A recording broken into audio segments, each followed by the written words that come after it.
তাহলে চলুন দেখে নিই নতুন কিভাবে আমরা কথাটা বলতে পারি। হাউ আর ইউটাকে আমরা বলতে পারি হাউ ইজ এভরিথিং।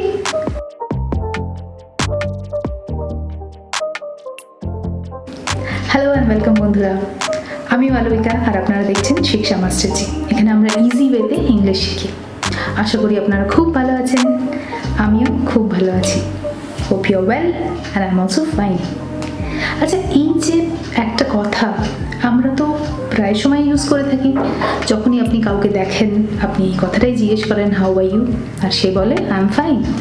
ধরুন একইভাবে আপনারা বাসে যাচ্ছেন, ট্রেনে যাচ্ছেন, কোনো একটা জায়গায় কাজ করেন, কিংবা আপনার নেবারের সাথে দেখা হলো, তো সেই সময় আপনারা যদি একই রোজ বলতে থাকেন how are you, I am fine, how are you, I am fine, এটা একটু বোরিং আর ভীষণ রেপিটেটিভ হয়ে যায়, তাই না?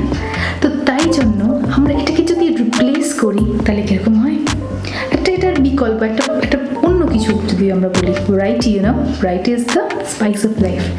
সো আজকের আমাদের ভিডিও হচ্ছে আই এম ফাইনটাকে রিপ্লেস করে আমরা একটু নতুন, একটু ক্রিয়েটিভভাবে দেখবো আর কি আমরা ইউজ করতে পারি। চলুন দেখে নিই। আজকের ডেইলি ইংলিশ কনভারসেশন গ্রিটিংসের উপরে আমরা বলবো। গ্রিটিংস মানে যখনই আমরা কাউকে দেখি সকালে বিকেলে good morning, good evening, good afternoon এইসব বলতে থাকি, এগুলোকে আমরা গ্রিটিংস বলি। তো replace I am fine. I am fine শুনে আমরা বোর হয়ে গেছি, তো আমরা একটু নতুন কিছু শিখবো। তো আই এম ফাইনটাকে আমরা অনেক রকমভাবে বলতে পারি। যেমন আই এম গুড, থ্যাঙ্কস। যদি কেউ জিজ্ঞেস করে how you, I am good, thanks. কিংবা I am okay, thank you. কিংবা নট ব্যাড, থ্যাঙ্কস। কিংবা আই অ্যাম প্রিটি গুড, আমি ঠিক আছি, I am pretty good. I am very well. Same old stuff. যদি কেউ জিজ্ঞেস করে যে how is life, same old stuff. এই যদি কেউ জিজ্ঞেস করে how are you, yes, alright. আর এই যে লাস্টের যে কথাটা how are you, I am alive, as if যেন আপনার কোনো বলতে ইচ্ছে করছে না, কি মানে ইচ্ছে করছে না, কিংবা কিছুতে আপনি বিরক্ত হয়ে আছেন, তো at least you are saying I am alive. তো এই কটা যে ফ্রেজেস, যেগুলো আপনারা যদি ইউজ করেন আপনাদের একটা নতুনভাবে একটা কথা বলা যায়, তো আমার মনে হয় এটা আরও বেটার শুনতে লাগে। তো আপনারা আর ওই বোরিং রেপিটেটিভ আই এম ফাইনটা প্লিজ ইউজ করবেন না, কিংবা আই এম সো মানে কিছু হয় না। তাই এই দুটো কথা না ইউজ করে আমরা এই কথাগুলোকে ইউজ করতে পারি। তাহলে I hope you understand it. এরপরে আমরা দেখছি যে হাউ আর ইউটাকে আমরা কীরকমভাবে জিজ্ঞেস করতে পারি। আসুন দেখে নিই। তো এইবার আমরা দেখব how are you. How are you, এই যে কথাটা আমরা প্রত্যেকবার যখনই কাউকে দেখা হয় তার সাথে মানে তাকে জিজ্ঞেস করি, তো এই যে ফ্রেজটা আমরা একটু চেঞ্জ করি, একটু ক্রিয়েটিভ ওয়েতে বলবো। তাহলে চলুন দেখে নিই নতুন কিভাবে আমরা কথাটা বলতে পারি। হাউ আর ইউটাকে আমরা বলতে পারি হাউ ইজ এভরিথিং। সব কেমন চলছে, হাউ ইজ এভরিথিং। এখানে হাউ এসটা দেখুন অ্যাপস্ট্রফি আছে, এটা কন্ট্রাকশন, মানে যখনই আমরা বলি হাউ ইজ এভরিথিং, ইজটা অনেক সময় শোনা যায় না, হাউজ হয়ে যায়, how is everything, that's fine.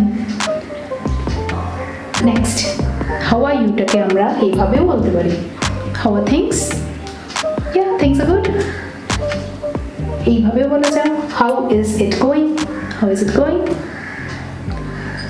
কিংবা হোয়াটসঅ্যাপ তো আমরা সবাই ইউজ করি, তাই কাউকে এইভাবেও আপনি জিজ্ঞেস করতে পারেন সো হোয়াটসঅ্যাপ, আর সে প্রবাবলি বলবে ইয়া থিংস আর গুড।